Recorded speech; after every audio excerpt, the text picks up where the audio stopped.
S Abhilash, ഇവിടെ സാധാരണഗതിയിൽ monsoon onset വരുന്നു, അത് തെക്ക് തുടങ്ങുന്നു, പതിയെ കേരളം ഒട്ടാകെ വ്യാപിക്കുന്നു എന്ന ആ പതിവ് പാറ്റേൺ മാറിയിട്ട് കുറേ വർഷമായെങ്കിലും ഇതിപ്പോൾ ഇന്നലെയും ഇന്നുമായി പെയ്യുന്ന മഴ അസാധ്യമായ മഴയാണ്. അടിക്കുന്ന കാറ്റിൻ്റെ വേഗത വല്ലാത്ത കാറ്റിൻ്റെ വേഗതയുമാണ്. ഈ ഒരു അതിശക്തമായ സ്പെല്ല് എത്ര ദിവസത്തേക്ക് നീളുമെന്ന് കരുതണം ശ്രീ എസ് അഭിലാഷ്? തീർച്ചയായിട്ടും നമ്മൾ പ്രതീക്ഷിച്ചതിനേക്കാളിലും 3-4 ദിവസം മുന്നെയാണ് മൺസൂൺ കേരളത്തിലേക്ക് എത്തിച്ചേരുന്നത്. ഇപ്പോൾ ഈ പ്രാവശ്യത്തെ മൺസൂൺ ഡോൺസെറ്റ് എന്ന് പറഞ്ഞു കഴിഞ്ഞാൽ ഒരു റാപ്പിഡായിട്ടുള്ള അഡ്വാൻസ്മെൻ്റ് ആയിരുന്നു. അതായത് കന്യാകുമാരി കടലിൽ ഇന്നലെ എത്തിയ മൺസൂൺ ഒറ്റ ദിവസം കൊണ്ട് ഗോവ വരെ എത്തുന്ന തരത്തിലേക്ക് മൺസൂൺ കവർ ചെയ്യുന്ന തരത്തിലൊരു റാപ്പിഡായിട്ടുള്ള അഡ്വാൻസ്മെൻ്റ് ആയിരുന്നു കണ്ടത്.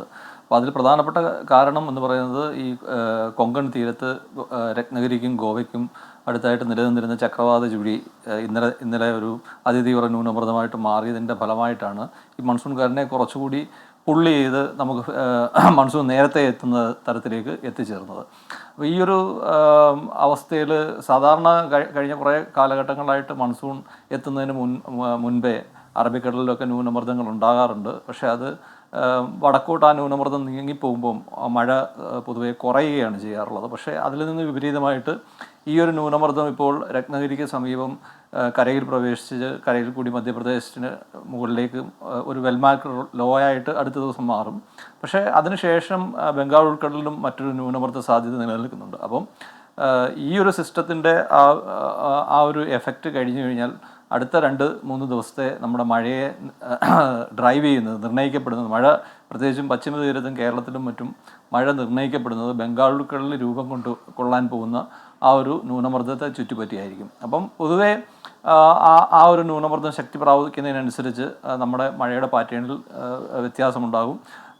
ഒരു പക്ഷേ ഈ 1-2 ദിവസം കൂടി നാളെയും മറ്റന്നാളുമൊക്കെ ഇന്ന് ലഭിച്ചതിനേക്കാളും കൂടുതൽ മഴയ്ക്കുള്ള സാധ്യത നിലനിൽക്കുന്നുണ്ട്. ഈ ന്യൂനമർദ്ദം ഡെവലപ്പ് ചെയ്യുന്നതിനനുസരിച്ച് ആ ന്യൂനമർദ്ദം ഒരാഴ്ച 4-5 ദിവസം അവിടെ കാണും.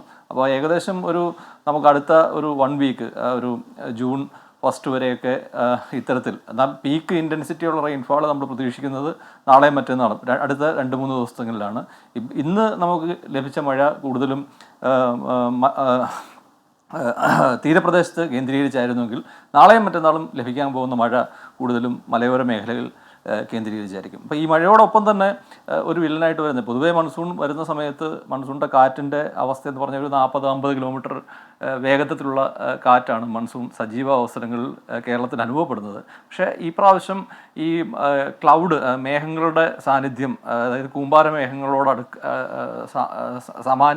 സാമാന്യം ഡീപ്പായിട്ട് ഡെവലപ്പ് ചെയ്യുന്ന മേഘങ്ങളുടെ സാന്നിധ്യം കൂടി ഉള്ളതുകൊണ്ട് ഈ മേഘങ്ങളിൽ നിന്ന് വരുന്ന കാറ്റും ഈ സ്കോൾ ലൈൻ എന്നൊക്കെ പറയും. അപ്പോൾ ഈ ഒരു ഗസ്റ്റി വിൻഡ്, മേഘങ്ങളിൽ നിന്നുള്ള കാറ്റും ഈ മൺസൂൺ കാറ്റൂടെ ചേർന്നുള്ള ഒരു ഇമ്പാക്റ്റാണ് ത്രൂ ഔട്ട്, അതായത് കേരളം മുഴുവൻ നീണ്ടു നിൽക്കുന്ന ഒരു വലിയ ലൈൻ ഓഫ് സ്കോൾ ഉള്ളതുകൊണ്ടായിരുന്നു ഈ ഒരുപക്ഷെ തിരുവനന്തപുരം മുതൽ നമ്മുടെ വടക്കൻ കേരളം വരെ ഈ ഒരു കാറ്റിൻ്റെ ഒരു പ്രശ്നം കൂടി നമ്മൾ അനുഭവിക്കേണ്ടി വന്നത്.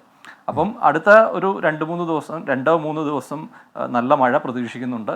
അതോടൊപ്പം തന്നെ അതിൻ്റെ ഒരു ഇൻറ്റൻസിറ്റി ഒരുപക്ഷെ അതിനുശേഷം കുറയാൻ സാധ്യതയുണ്ട്. എന്നിരുന്നാൽ പോലും അടുത്ത 1 വീക്ക് 4-5 ദിവസം നമ്മൾ നല്ല മഴ പ്രതീക്ഷിക്കേണ്ട കാലഘട്ടമാണ്.